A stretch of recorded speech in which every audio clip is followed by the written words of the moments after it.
ไม่ทราบว่าคุณชื่ออะไรครับผม ตาตัวทูกเนาะตาตัวทูกตัวเดียวเนาะอีบ่าวไม่หยิบ มีเหรอ ไม่จะไปหาเองแต่ว่าไม่ต้องขึ้นต้นตามแต่ว่าเลือกไม่เป็นนั่น ปิดเลย ไปได้ เดี๋ยวเราไปกินข้าวอ่อนกันนะครับไปตามมาเจ้าของเขาอนุญาตแล้วเดี๋ยวไปเอามีดก่อนนะครับตาม มันต้องตามก็นี่ก็งั้น ฮะ เลือกได้เลยแต่ว่าเลือกไม่เป็นกู โอเคกินน้อยกันเลยเด้ ไม่ไอ้หน่อยแล้วนะไปกินเราโอ้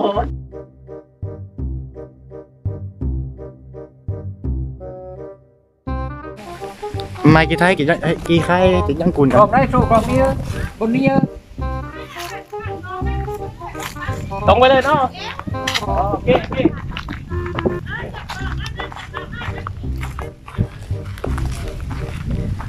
เจ้าของบ้านให้ขวานนะ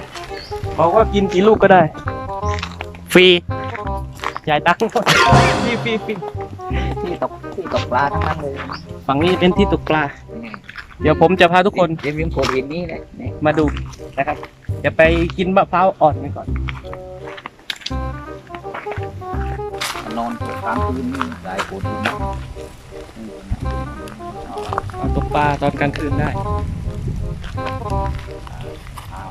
ทุกคนเอาใส่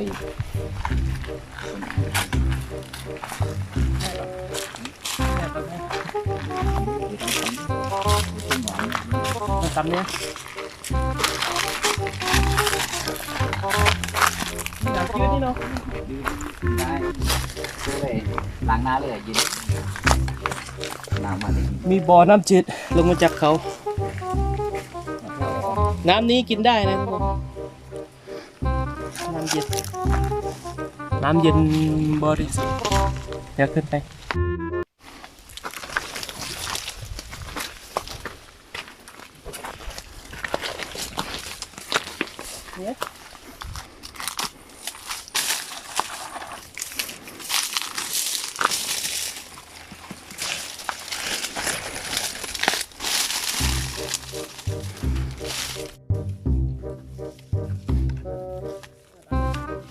นี่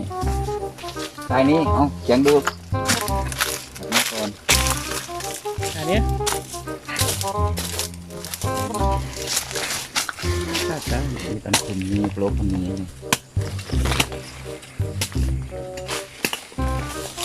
ปลาก็ไปดูได้กินไหมแล้วเบง นี่มึง ไม่มีน้ำเลยเบง มาจ่าย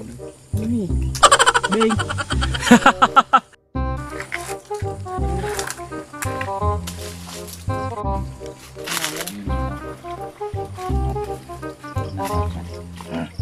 ลูกนี้แน่นอนกี่เปอร์เซ็นต์ครับ50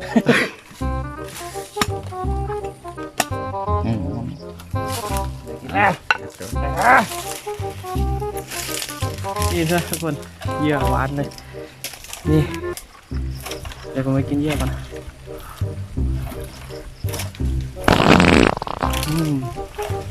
อร่อยอย่าลองกินน้ำนะ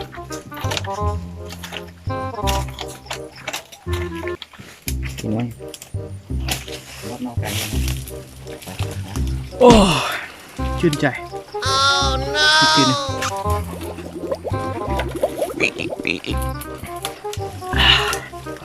อร่อย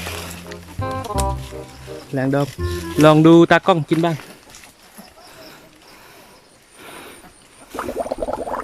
เป็นไงบ้างตากล้องว้าภาษาอังกฤษเลยสุดยอดโอเคได้มะพร้าวแล้วเดี๋ยวเราลองไปกินนะทุกคนโอ้ยเส้นทางคือลำบากสักกันนิดหนึ่งผมซื้อมาด้วยแอบกินก่อนแอบกิน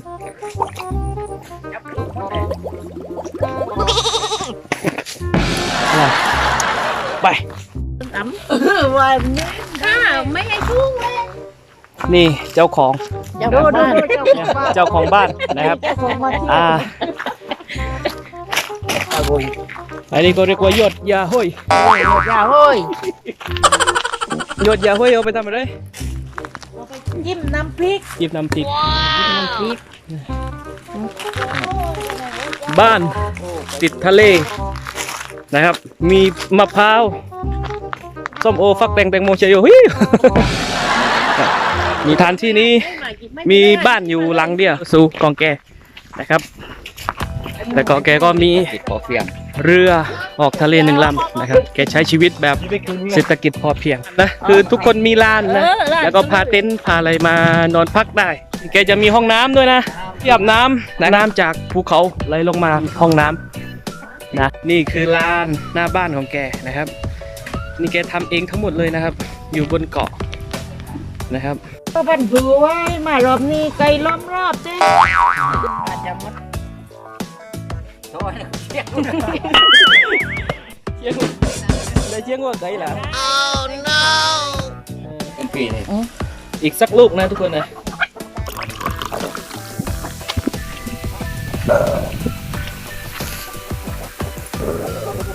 นัวเลือกไอ้ย่าง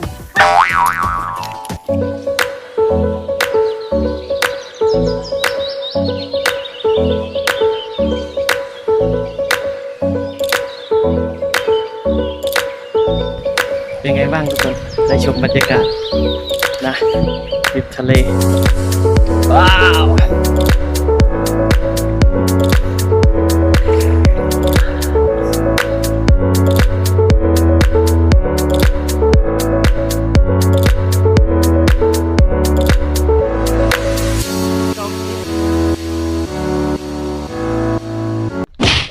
อยู่หน้าตรงนี้ มีเกาะจำ เกาะกลางจ กินเลยเกาะปู เกาะปู เดี๋ยวฟังนู้น ฝั่งนู้น ฝั่งนู้น เอามูตู นี่เป็นทะเลอันดามัน เออ ฝั่งทะเลอันดามัน นี่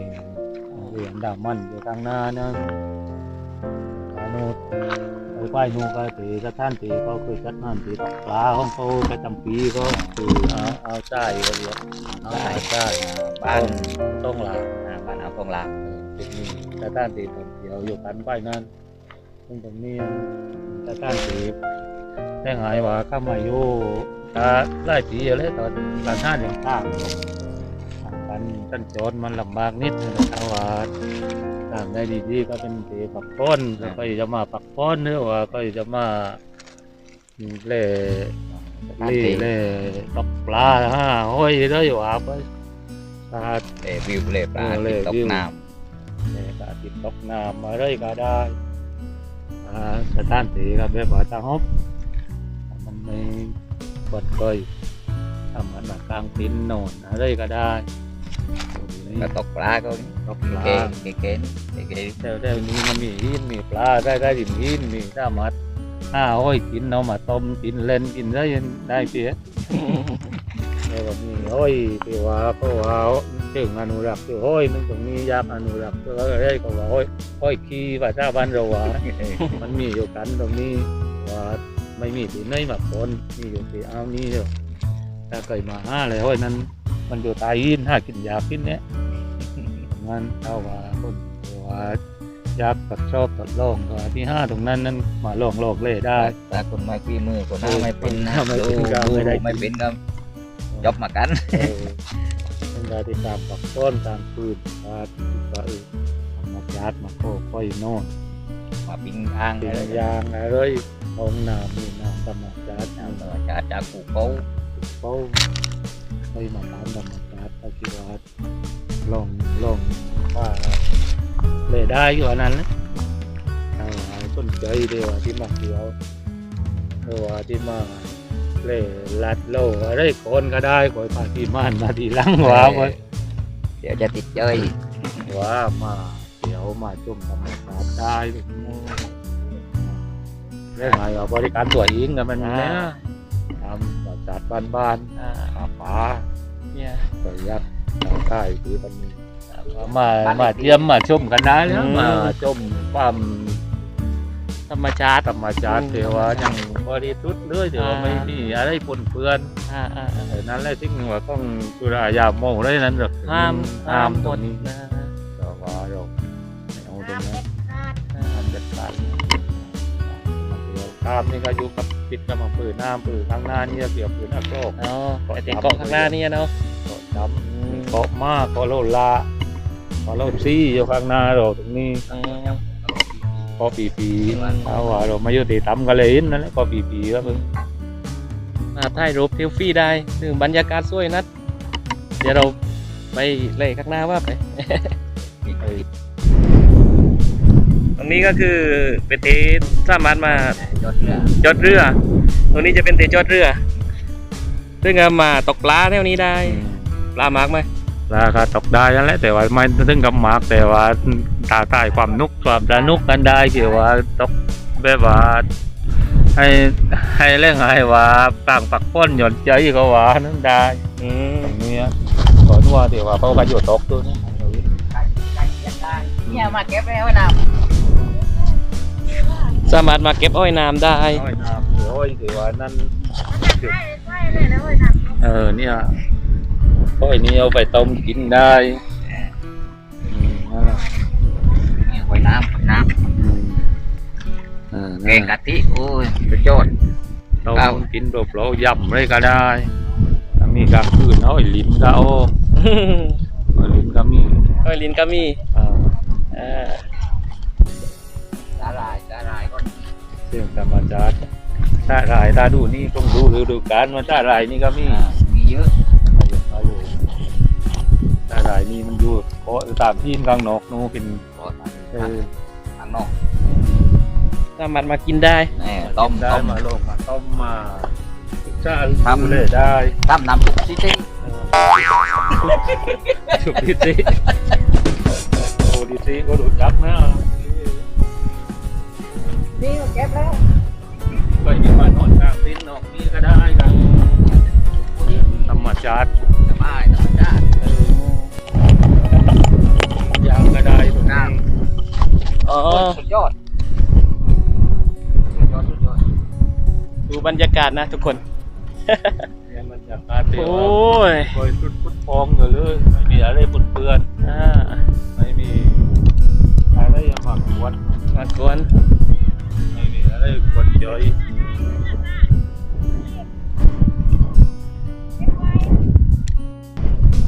โนคองหลาก็นูฮัดไปตาติดนู่นก็มีเรียบเพาะหวง ได้เนาะลูกเขากัน ซึ่งหลังบ้านก็จะเป็นภูเขานะทุกคน ส่วนยางพารา เป็นสวนยางเนาะด้านบน คนเรา ลมแรงนิดหนึ่งนะว่าช่วงเย็นๆลมบรรยากาศดีมากทุกคน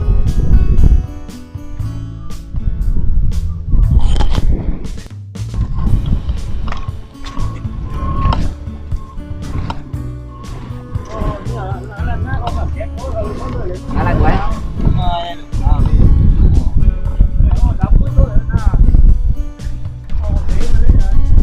ไม่ยุ่งยับยับมันเยอะ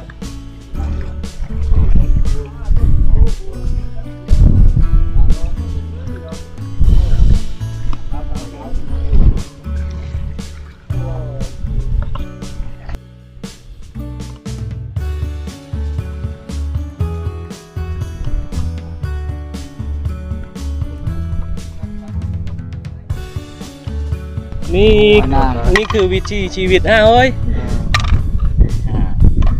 เอาไปแกงกะทิซอยหมากด้วย เที่ยวกินเล่นก็ได้ อันนั้นว่าใหญ่ๆนู่นเลยน้อยใหญ่ เบอร์เยอะตีนี้ไม่อด ไม่ออดคือมีข้องกินอยู่ตลอดเลย ก็ไอ้เกยได้ไอ้เกยได้เลย อะไรวะ ไอ้เรื่องนี้เลยวะตาก็เกยได้เกยไอ้เกยได้เนี่ยเกยได้ เอาสร้าง ลำบากข้างเราเรื่องบางครั้งมันต้อง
และสำหรับใครที่